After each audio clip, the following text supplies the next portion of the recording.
வணக்கம். மதிமுகம் செய்திகள். இன்றைய முக்கிய நிகழ்வுகளை பார்ப்பதற்கு முன்பாக தலைப்பு செய்திகளை பார்க்கலாம். தமிழக முதலமைச்சர் மு.க. ஸ்டாலின் தலைமையில் தமிழ்நாடு அமைச்சரவை கூட்டம். முக்கிய அம்சங்கள் குறித்து விவாதம். மகா கும்பமேளா கொண்டாட்டம். திரிவேணி சங்கமத்தில் புனித நீராடினார் குடியரசுத் தலைவர் திரௌபதி முர்மு. திருக்குறள் பற்றி பேசும் பிரதமர் மோடி தமிழ்நாட்டிற்கு நிதி ஒதுக்காதது ஏன்? அமைச்சர் ஏவா வேலு கேள்வி. ஈரோடு கிழக்கு தொகுதியின் சட்டமன்ற உறுப்பினராக சந்திரகுமார் பதவியேற்றார். சபாநாயகர் அப்பாவு பதவி பிரமாணம் செய்து வைத்தார். நாம் தமிழர் கட்சி ஒரு பொழுதுபோக்கு மன்றம். அமைச்சர் துரைமுருகன் விமர்சனம். முதலமைச்சர் மு.க. ஸ்டாலின் தலைமையில் தமிழ்நாடு அமைச்சரவை கூட்டத்தில் தமிழ்நாடு பட்ஜெட்டில் இடம்பெற வேண்டிய முக்கிய அம்சங்கள் குறித்த விவாதம் நடைபெற்றது. தமிழ்நாடு அரசின் அமைச்சரவை கூட்டம் இன்று முதலமைச்சர் மு.க. ஸ்டாலின் தலைமையில் தொடங்கியுள்ளது. இந்த கூட்டத்தில் துணை முதலமைச்சர் மற்றும் அமைச்சர்கள் பங்கேற்றுள்ளனர். இதில் நடப்பு நிதியாண்டிற்கான தமிழ்நாடு பட்ஜெட்டில் இடம்பெற வேண்டிய முக்கிய அம்சங்கள் குறித்து விவாதிக்கப்பட்டுள்ளது. மேலும் பட்ஜெட்டில் அறிவிக்கப்பட உள்ள புதிய திட்டங்கள் குறித்தும் கூட்டத்தில் முக்கிய முடிவுகள் எடுக்கப்பட்டுள்ளதாகவும் தமிழ்நாட்டில் புதிதாக தொடங்கப்பட உள்ள தொழிற்சாலைகளுக்கு ஒப்புதல் வழங்கப்பட்டுள்ளதாகவும் தகவல்கள் வெளியாகியுள்ளது. கும்பமேளாவை ஒட்டி திரிவேணி சங்கமத்தில் குடியரசுத் தலைவர் திரௌபதி முர்மு புனித நீராடினார். உத்தரப்பிரதேச மாநிலம் பிரயாக்ராஜில் கங்கை, யமுனை, சரஸ்வதி ஆகிய 3 நதிகளும் சங்கமிக்கும் திரிவேணி சங்கமத்தில் மகா கும்பமேளா நடைபெற்று வருகிறது. 12 ஆண்டுகளுக்கு ஒருமுறை நடைபெறும் இந்த நிகழ்வு ஜனவரி 12ஆம் தேதி தொடங்கி வருகிற பிப்ரவரி 26ஆம் தேதி வரை என 45 நாட்கள் நடைபெற உள்ளது. இந்நிலையில் குடியரசுத் தலைவர் திரௌபதி முர்மு பிரயாக்ராஜில் உள்ள திரிவேணி சங்கமத்தில் இன்று புனித நீராடினார். குடியரசுத் தலைவர் வருகையை ஒட்டி அங்கு பலத்த பாதுகாப்பு ஏற்பாடுகள் போடப்பட்டுள்ளது. முன்னதாக பிரயாக்ராஜ் வருகை தந்த குடியரசுத் தலைவர் திரௌபதி முர்மு உத்தரப்பிரதேச ஆளுநர் ஆனந்தி பென் படேல் மற்றும் முதலமைச்சர் யோகி ஆதித்யநாத் ஆகியோர் வரவேற்றனர். தமிழ்நாட்டிற்கு வரும்போதெல்லாம் திருக்குறள் பற்றி பேசும் பிரதமர் மோடி தமிழ்நாட்டிற்கு நிதி ஒதுக்காதது ஏன் என அமைச்சர் ஏவா வேலு கேள்வி எழுப்பியுள்ளார். ஒன்றிய அரசின் நிதிநிலை அறிக்கையில் தமிழகம் தொடர்ந்து வஞ்சிக்கப்படுவதை கண்டித்து விழுப்புரம் தெற்கு மாவட்ட திமுக சார்பில் புதிய பேருந்து நிலையம் அருகில் உள்ள நகராட்சி திடலில் கண்டன பொதுக்கூட்டம் மாவட்ட பொறுப்பாளர் பொன் கௌதம சிகாமணி தலைமையில் நடைபெற்றது. இதில் பொதுப்பணி மற்றும் நெடுஞ்சாலைத்துறை அமைச்சர் ஏவா வேலு பங்கேற்று சிறப்புரை ஆற்றினார்.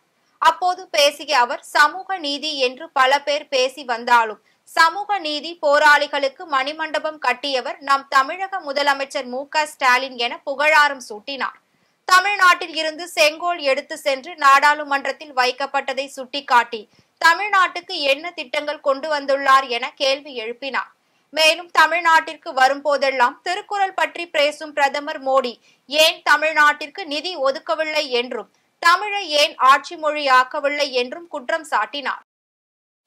ஈரோடு கிழக்கு தொகுதியின் சட்டமன்ற உறுப்பினராக சந்திரகுமார் முதலமைச்சர் மு.க. ஸ்டாலின் முன்னிலையில் பதவியேற்றுக் கொண்டார்.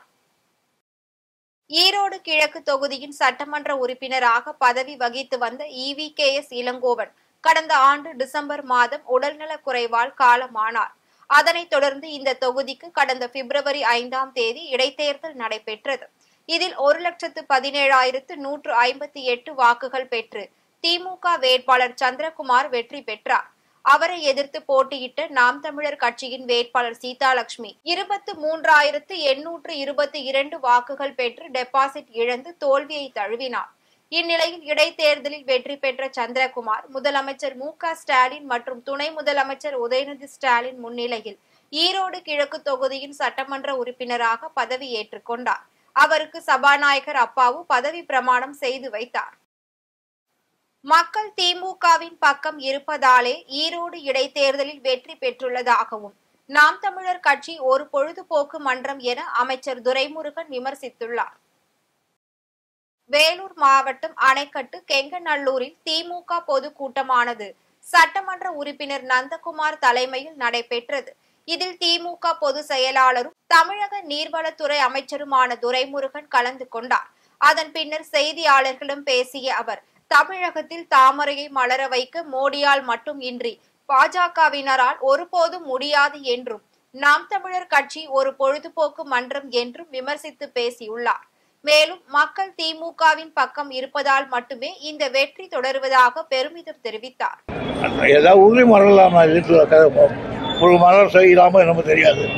தமிழகத்தில் தாமரையை மலர் வைக்க மோடியாலும் முடியாது, அந்த கூட்டத்தாலும் முடியாது. இன்னைக்கு இந்த நாம் தமிழர் கட்சியை பொறுத்த வரைக்கும் டெபாசிட் இழந்திருக்கிறாங்க.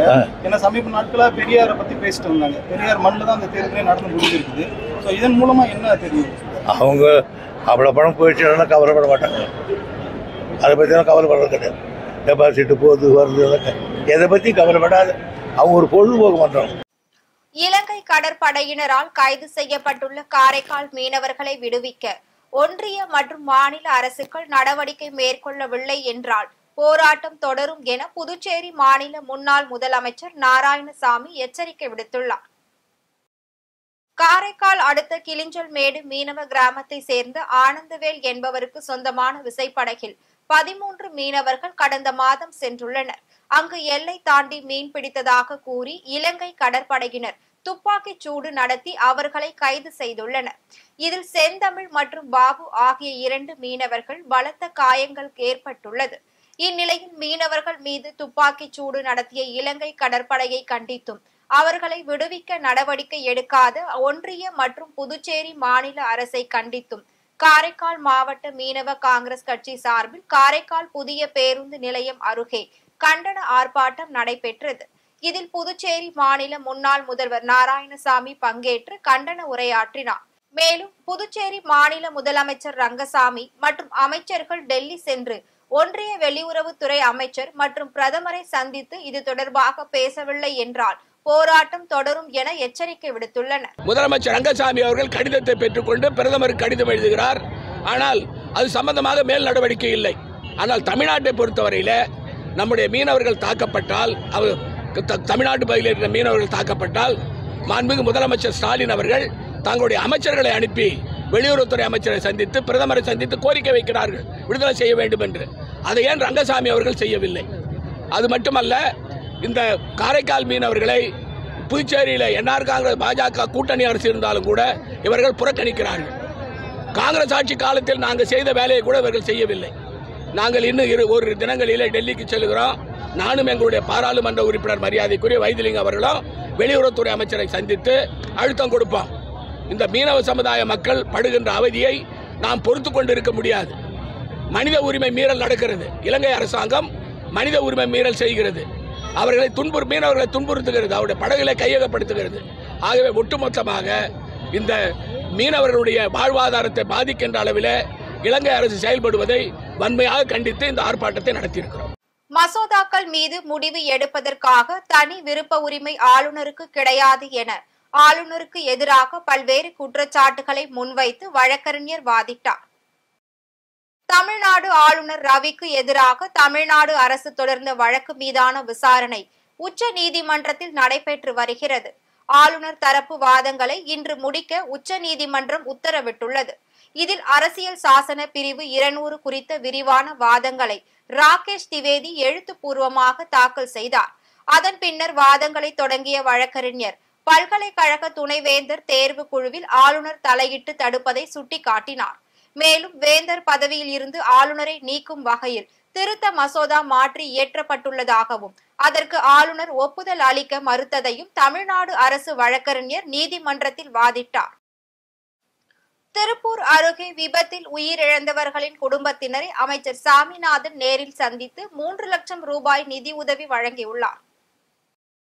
கடந்த சில தினங்களுக்கு முன்பு திருப்பூரில் இருந்து ஈரோடு சென்ற தனியார் பேருந்து செங்கப்பள்ளி பள்ள கவுண்டபாளையம் அருகே ஓட்டுநரின் கட்டுப்பாட்டை இழந்து விபத்துக்குள்ளானது.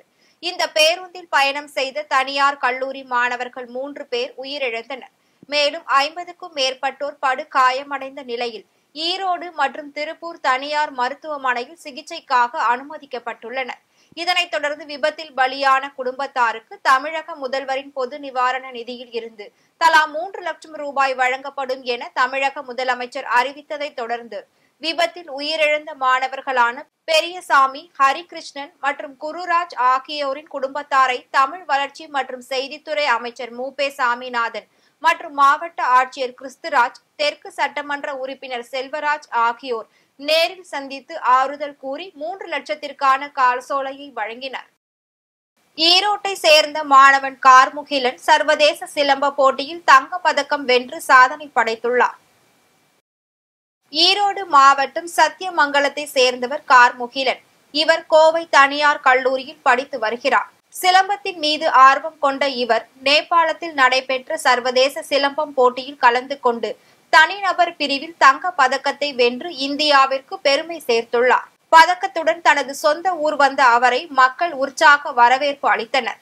இது குறித்து பேசிய மாணவர், உலக அளவில் சிலம்பத்திற்கு அங்கீகாரம் பெறும் வகையில் சிலம்பம் விளையாட்டை இணைக்க வேண்டும் என மத்திய மற்றும் மாநில அரசுகளுக்கு கோரிக்கை விடுத்துள்ளார். திருமணத்திற்கு தங்க மாங்கல்யம் வாங்க வேண்டும் என கணவன் மனைவி நாடகமாடி 4 சவரன் நகைகளை கொள்ளையடித்து செல்லும் காட்சி இணையத்தில் வெளியாகி பரபரப்பை ஏற்படுத்தியுள்ளது. சென்னை திருவான்மையூர் திருவள்ளுவர் நகரை சேர்ந்தவர் லால்சாந்த். இவர் பல ஆண்டுகளாக நகை கடை வைத்துள்ளார். இந்நிலையில் நேற்று நகை எடுப்பதற்காக கணவன், மனைவி மற்றும் உறவினர் என 3 பேர் மாங்கல்யம் நகை வாங்க வந்துள்ளனர். நகைகளை எடுத்து காண்பிப்பதற்குள் மேஜை மீது வைக்கப்பட்டிருந்த 4 சவரன் நகைகளை திருடி சென்றுள்ளனர். இதனை அடுத்து பாதிக்கப்பட்ட கடையின் உரிமையாளரான லால்சாந்தி இது குறித்து திருவான்மையூர் காவல் நிலையத்தில் புகார் அளித்துள்ளார். புகாரின் பேரில் காவல்துறையினர் வழக்கு பதிவு செய்து சிசிடிவி காட்சிகளின் அடிப்படையில் விருதுநகரை சேர்ந்த கேசவன், ராமநாதபுரம் மாவட்டம் சுந்தரி மற்றும் விருதுநகர் பாண்டீஸ்வரி ஆகிய 3 பேரையும் கைது செய்து விசாரணை மேற்கொண்டு வருகின்றனர். ஆணவத்தாலும் அகங்காரத்தாலும் ஆம் ஆத்மி ஆட்சியை இழந்துள்ளது என விருதுநகர் பாராளுமன்ற உறுப்பினர் மாணிக்கம் தாக்கூர் விமர்சித்துள்ளார். மதுரை திருநகரில் உள்ள கட்சி அலுவலகத்தில் விருதுநகர் பாராளுமன்ற உறுப்பினர் மாணிக்கம் தாக்கூர் செய்தியாளர்களை சந்தித்து பேசினார். அப்போது ஆணவத்தால் அகங்காரத்தால் மட்டுமே ஆம் ஆத்மி ஆட்சியை இழந்துள்ளதாகவும் கட்சியை பலப்படுத்தாமல் இந்தியா கூட்டணியில் இருந்து விலகுவதாக அறிவித்த பின்னரே தோல்வி அடைந்துள்ளதாக விமர்சித்துள்ளார்.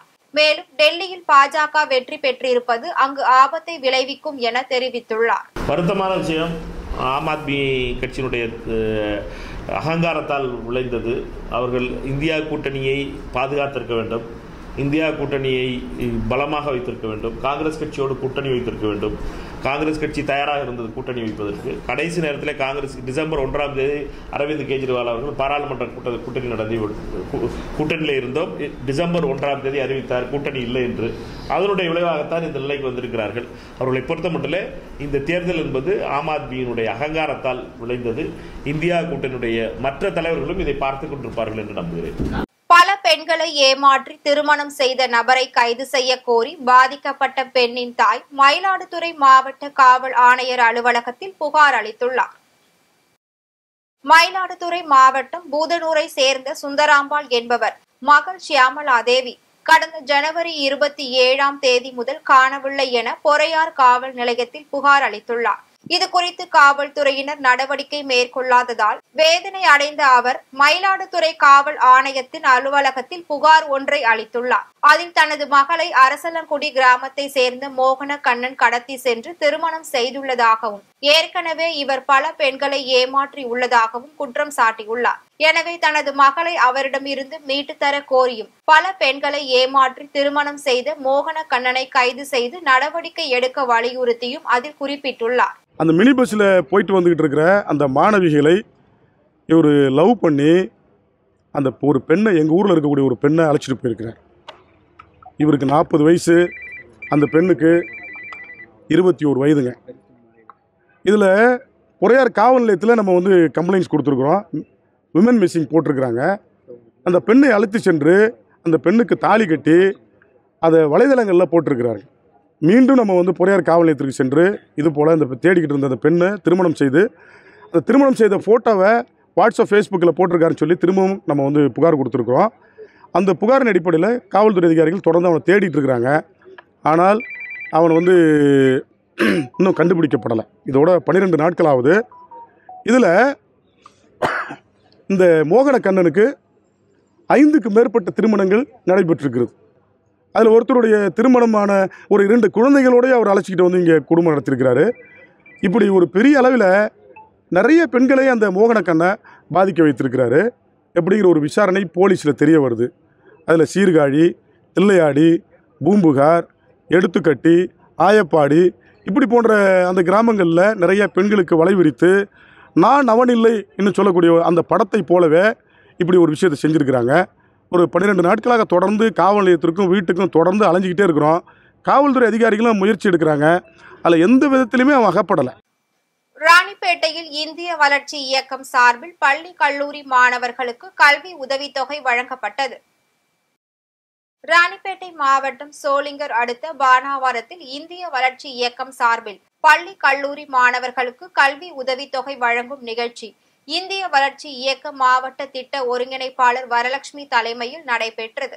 இதில் சிறப்பு அழைப்பாளராக திமுக மாவட்ட துணை செயலாளர் துரைமஸ்தான் கலந்து கொண்டு 11 மாணவ மாணவிகளுக்கு 2 லட்சம் ரூபாயை கல்வி உதவித்தொகையாக வழங்கினார். பின்னர் பேசிய அவர், கல்வி என்பது ஒரு மனிதனை சமுதாயத்தில் உயர்ந்த இடத்திற்கு கொண்டு செல்லவும் தன் குடும்பத்தை பாதுகாத்திடவும் கல்வி முக்கியத்துவம் வாய்ந்தது என அறிவுரை வழங்கினார்.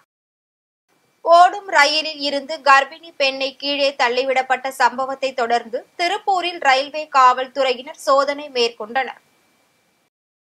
கோவை திருப்பதி ரயிலில் திருப்பூரை சேர்ந்த கர்ப்பிணி பெண்ணிடம் பாலியல் சீண்டலில் ஈடுபட்டு கீழே தள்ளிவிடப்பட்ட சம்பவம் பெரும் அதிர்வலையை ஏற்படுத்தியுள்ளது. அதனைத் தொடர்ந்து ரயில்களில் பெண்கள் பெட்டியில் தீவிர சோதனை செய்ய ரயில்வே காவல்துறையினருக்கு டிஜிபி உத்தரவிட்டுள்ளார். அதன்படி தமிழகம் முழுவதும் உள்ள ரயில்களில் பெண்கள் பெட்டிகளில் ரயில்வே காவலர்கள் கண்காணிப்பு பணியை தீவிரப்படுத்தி சோதனை மேற்கொண்டு வருகின்றனர். அதன் ஒரு பகுதியாக திருப்பூர் மார்க்கமாக செல்லும் அனைத்து ரயில்களிலும் ரயில்வே காவல்துறையினர் தீவிர கண்காணிப்பில் ஈடுபட்டுள்ளனர். மேலும் பெண் பயணிகளிடம் பாதுகாப்பான பயணத்தை மேற்கொள்ளவும் ஒலிபெருக்கி மூலம் விழிப்புணர்வை ஏற்படுத்தினர். அதேபோல் திருப்பூரில் இருந்து பழனி மற்றும் திருப்பூர் மாவட்டத்தில் உள்ள அழகுமலை, சிவன்மலை, கைத்தமலை உள்ளிட்ட பல்வேறு பகுதிகளில் உள்ள முருகன் கோவிலுக்கு பாத யாத்திரையாக சென்ற பக்தர்களின் பை, உடை உள்ளிட்ட உடைமைகளில் ஒளிரும் ஸ்டிக்கர்களை திருப்பூர் மாநகர வடக்கு போக்குவரத்து காவல்துறையினர் ஒட்டி அனுப்பி வைத்தனர். ராணிப்பேட்டை அருகே சிறப்பு காவல்துறையினர் என கூறி பேராசிரியை வீட்டில் தங்க நகையை திருடி சென்ற 6 பேரை ஆற்காடு காவல்துறையினர் கைது செய்துள்ளனர். ராணிப்பேட்டை மாவட்டம் ஆற்காடு ஹவுசிங் போர்டு பகுதியை சேர்ந்தவர் லட்சுமி பிரியா. இவர் சென்னையில் பேராசிரியராக பணியாற்றி வருகிறார். இவர் கருத்து வேறுபாடு காரணமாக தனது கணவனை பிரிந்து வாழ்ந்து வந்துள்ளார். இந்நிலையில் 6 பேர் கொண்ட கும்பல் தாங்கள் சென்னையை சேர்ந்த சிறப்பு காவல்துறையினர் என கூறி லேப்டாப், செல்போன், தங்கம் மற்றும் ரொக்க பணத்தை திருடி சென்றுள்ளனர். தான் ஏமாற்றப்பட்டதை உணர்ந்த அவர் ஆற்காடு டவுன் காவல் நிலையத்தில் புகார் அளித்துள்ளார். அதன் பேரில் காவல்துறையினர் வழக்கு பதிவு செய்து பிரகாஷ், காதர், ஜெகன், விக்னேஷ்குமார் மற்றும் கார்த்திகேயன் ஆகிய 6 பேரை கைது செய்து ஆற்காடு நீதிமன்றத்தில் ஆஜர்படுத்தி வேலூர் மத்திய சிறையில் அடைத்தனர். இந்த சம்பவம் அப்பகுதியில் பெரும் பரபரப்பை ஏற்படுத்தியுள்ளது. திருப்பத்தூர் அருகே சிறுமியிடம் பாலியல் சீண்டலில் ஈடுபட்ட முதியவரை போக்சோ சட்டத்தின் கீழ் காவல்துறையினர் கைது செய்துள்ளனர். திருப்பத்தூர் மாவட்டம் மாடப்பள்ளி சமத்துவபுரம் பகுதியை சேர்ந்தவர் சண்முகம். இவருக்கு 3 ஆண்கள், 1 பெண் உள்ள நிலையில் அனைவரும் திருமணமாகி தனித்தனியாக வசித்து வந்துள்ளனர். இந்நிலையில் அதே பகுதியை சேர்ந்த சிறுமியிடம் அவர் பாலியல் சீண்டலில் ஈடுபட்டுள்ளார். இதுகுறித்து சிறுமியின் தாய் திருப்பத்தூர் அனைத்து மகளிர் காவல் நிலையத்தில் புகார் அளித்துள்ளார். புகாரின் பேரில் காவல்துறையினர் வழக்கு பதிவு செய்து போக்சோ சட்டத்தின் கீழ் கைது செய்து விசாரணை மேற்கொண்டு வருகின்றனர். இந்த சம்பவம் அப்பகுதி மக்களிடையே பெரும் அச்சத்தையும் பரபரப்பையும் ஏற்படுத்தியுள்ளது. சென்னையில் 22 கேரட் ஆபரண தங்கத்தின் விலை சவரனுக்கு 280 ரூபாய் அதிகரித்து 63,840 ரூபாய்க்கு விற்பனை செய்யப்படுகிறது. ஆபரண தங்கம் கிராமிற்கு 35 ரூபாய் அதிகரித்து 7,980 ரூபாய்க்கு விற்பனை செய்யப்படுகிறது. வெள்ளியின் விலை கிராமிற்கு 107 ரூபாய்க்கும் 1 கிலோ வெள்ளியின் விலை 1,07,000 ரூபாய்க்கும் விற்பனை செய்யப்படுகிறது. அமெரிக்க மெக்சிகோ பேருந்து விபத்தில் 41 பேர் உயிரிழந்துள்ளனர். வட அமெரிக்கா மெக்சிகோவில் அந்நாட்டின் குயின்டினா ரோ மாகாணம் கான்கல் நகரில் இருந்து நேற்று டபாஸ்கோ நகருக்கு சென்று கொண்டிருந்த பேருந்து ஒன்று எஸ்கார்சிகா பகுதியில் ஓட்டுநரின் கட்டுப்பாட்டை இழந்து லாரி மீது மோதி விபத்துக்குள்ளானது. இந்த பயங்கர விபத்தில் பேருந்து தீப்பிடித்து எரிந்துள்ளது. இதில் பயணித்த 48 பேரில் 41 பேர் சம்பவ இடத்திலேயே உயிரிழந்துள்ளனர். மேலும் 7 பேர் படுகாயங்களுடன் மருத்துவமனையில் சேர்க்கப்பட்டுள்ளனர். மீண்டும் தலைப்பு செய்திகள். தமிழக முதலமைச்சர் மு.க. ஸ்டாலின் தலைமையில் தமிழ்நாடு அமைச்சரவை கூட்டம். முக்கிய அம்சங்கள் குறித்து விவாதம். மகா கும்பமேளா கொண்டாட்டம். திரிவேணி சங்கமத்தில் புனித நீராடினார் குடியரசுத் தலைவர் திரௌபதி முர்மு. திருக்குறள் பற்றி பேசும் பிரதமர் மோடி தமிழ்நாட்டிற்கு நிதி ஒதுக்காதது ஏன்? அமைச்சர் ஏவா வேலு கேள்வி. ஈரோடு கிழக்கு தொகுதியின் சட்டமன்ற உறுப்பினராக சந்திரகுமார் பதவியேற்றார். சபாநாயகர் அப்பாவு பதவி பிரமாணம் செய்து வைத்தார். நாம் தமிழர் கட்சி ஒரு பொழுதுபோக்கு மன்றம். அமைச்சர் துரைமுருகன் விமர்சனம். இத்துடன் செய்திகள் நிறைவடைந்தன. மீண்டும் செய்திகள் இரவு 8 மணிக்கு. மேலும் செய்திகளை தெரிந்து கொள்ள மதிமுகம் பிரைம் யூடியூப் தளத்தில் இணைந்திருங்கள்.